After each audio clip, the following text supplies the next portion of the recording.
proud taga bukid mga amiga no. Mao din ni amuhang gasol diri gasolbo ang aso.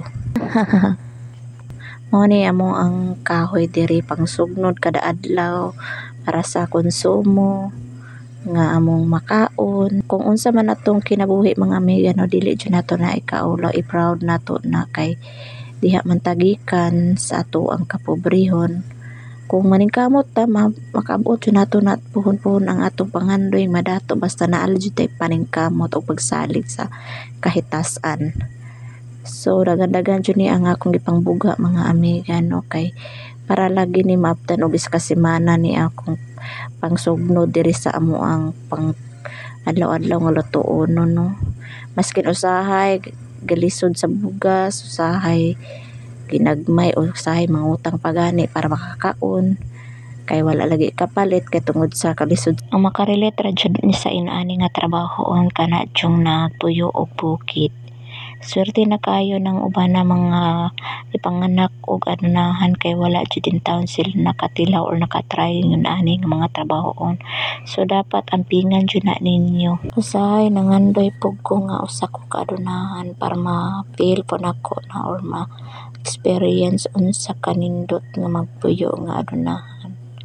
Pero sa pangandoy lang jud na malay na to pohon wala ta kay balo sa atong kapalaran. So mag-imagine lang gud ta sa atong gustong imagine sa atong libre man ta mag-imagine sa atong kinabuhi no. So padayon ko diri sa pagbuga mga amiga no, kay para mahuman na jud ni kay magluto pa intang ko kanon, manghugas pa og plato, dagan pa kay lihok ko no, dili maihap basta mao jud ni ang atong papel sa atong kinabuhi.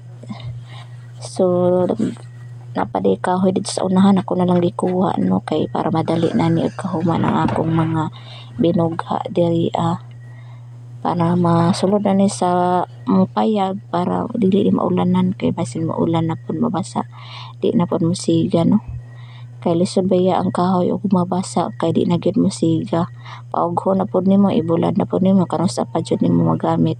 Lisod pud kaayo wala bay kahoy do di pud ni dali makita ang kahoy diri no, kay wala kayo kahoy diri bandaha, layo-layo pud ni gikuan mga kahoy. So ako na ning gipanghakot ni pangsulod na nako ni hinay-hinay kay para makatak-ang nakog niluto kay magtak-ang pa kog nilungag, balik-balik magugas pa kog plato and then balik pa kog kuha ning ikaduhang hakot nako ni nga kahoy kay para mahakot na jud ni mga amiga masulod na ni sa sulod sa